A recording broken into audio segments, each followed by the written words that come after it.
Baik saudaraku, selamat pagi semuanya dan selamat mendengarkan berita dari MPS. Pagi ini saya sampaikan berita terkait Pak Jokowi.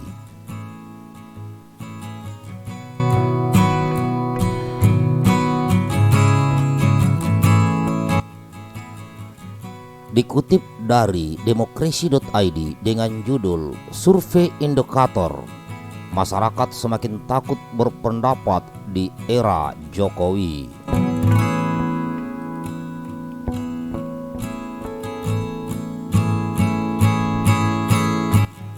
Tingkat kebebasan berekspresi masyarakat di Indonesia dinilai semakin rendah. Sebagian masyarakat merasa takut menyuarakan pendapat di era kepemimpinan Jokowi.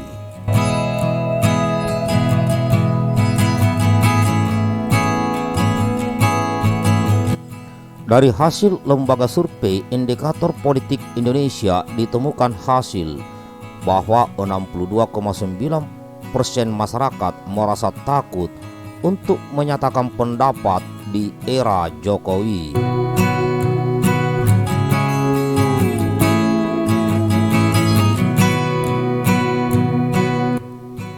Mayoritas setuju atau sangat setuju dengan pendapat bahwa saat ini masyarakat semakin takut untuk menyatakan pendapatnya 62,9%, ungkap Direktur Eksekutif Indikator Burhanuddin Muhtadi dalam paparannya secara virtual Minggu 3 April 2022.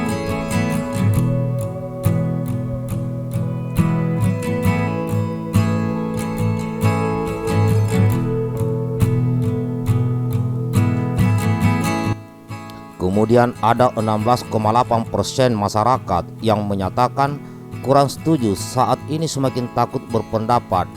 Yang tidak setuju sama sekali 4,6% dan yang tidak menjawab 15,7%. Burhan menerangkan fenomena ini terjadi terutama sejak Pilpres yang membelah masyarakat di 2014. Saat itu muncul istilah Kadrun vs Cebong.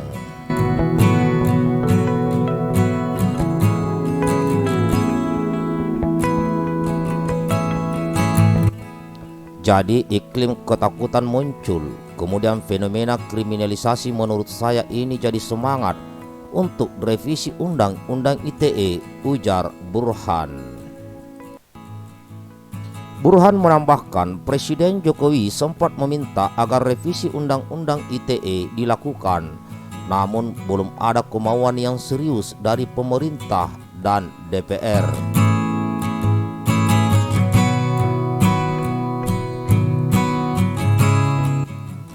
Kalau kita korek ke belakang, Jokowi sudah menyatakan revisi Undang-Undang ITE. Mana sampai sekarang DPR belum?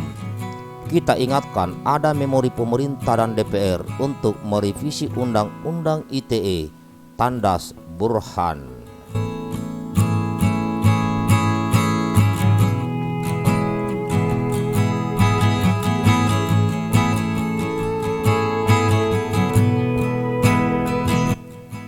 Survei indikator digelar 11 hingga 21 Februari 2022. Penarikan sampel menggunakan metode multi-stage random sampling. Dalam survei ini, jumlah sampel basis sebanyak 1.200 orang.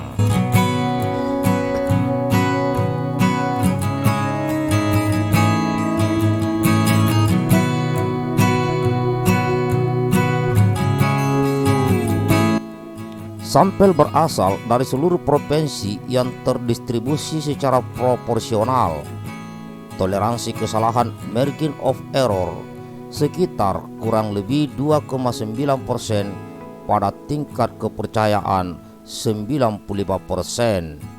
Responden terpilih diwawancarai lewat tatap muka oleh pewawancara yang telah dilatih.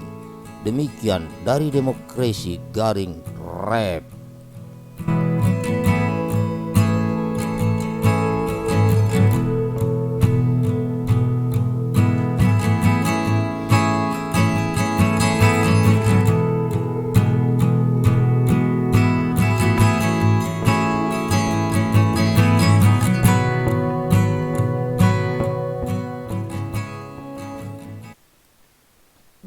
Demikian saudaraku informasi terkait berita survei ya. Ini dari survei indikator bahwa banyak masyarakat semakin takut berpendapat di era pemerintahan Jokowi. Oke kawan, mungkin kalau banyak yang membandingkan juga ini di zaman Pak Jokowi dengan di zaman Pak Harto. Ya kalau di zaman Pak Harto katanya nyaris tidak ada kebebasan berpendapat. Katanya begitu. Nah, katanya dari Pak Jokowi katanya bebas berpendapat. Namun di sini ada survei indikator mengatakan banyak masyarakat semakin takut berpendapat. Nah, ini mungkin kalau di zaman era SBY mungkin bisa juga jadi perbandingan. Saya melihat ini tidak sedikit yang mengkritik Pak Jokowi dan tidak ya terkena undang-undang ITE. Nah, ada juga yang mengkritik Jokowi kemudian kena undang-undang ITE. Nah, di sini kawan, saudaraku, saya mengajak kepada sahabatku, ini memang ini undang-undang ITE ini adalah menjadi senjata ya. Jadi kalau ada yang bablas menyampaikan kritikan, akhirnya kena undang-undang ITE. Maka saya mengajak kepada saudaraku, sahabatku rakyat Indonesia, karena undang-undang ITE ini masih berlaku, ya tetaplah sampaikan kritikan terus. Namun hindari kalimat atau kata-kata yang bersifat kebencian, hinaan, cacian, makian, merendahkan maupun meremehkan. Kritik itu sangat penting. Syukur-syukur setiap kritikan, apa yang kita kritik itu disiapkan solusi. Karena mungkin pemerintah butuh solusi. Jadi jangan takut berbicara, jangan takut mengkritik saudaraku. Yang penting hindari kalimat yang hoax. Kebencian, hinaan, cacian, makian, merendahkan, yang penting hindari semua itu. Ya. Kita tidak boleh berhenti mengkritik jika ada kebijakan yang sekiranya kebijakan itu merugikan rakyat, yang sekiranya kebijakan itu melanggar amanah konstitusi negara. Kita harus memberikan kritikan, masukan, pesan. Syukur-syukur kita siapkan solusi. Saya secara pribadi selama ini sudah terlalu banyak sering ya mengkritik pemerintah. Saya masalahnya ini masalah terkait sumber daya alam dan tenaga kerja asing. Ini saya fokus di bidang itu. Ya, kenapa sumber daya alam ini harus mengandalkan investor asing? Kenapa dalam mengelola sumber daya alam harus banyak dari warga negara asing?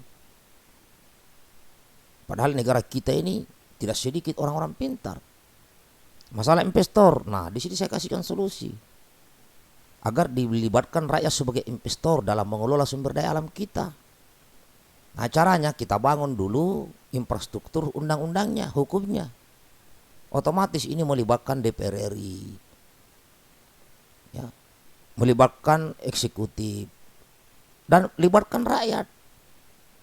Seperti apa undang-undangnya, kemudian dari undang-undang turun sampai tercipta sebuah sistem, yaitu terkait mekanisme seperti apa rakyat dilibatkan sebagai investor dalam mengelola sumber daya alam.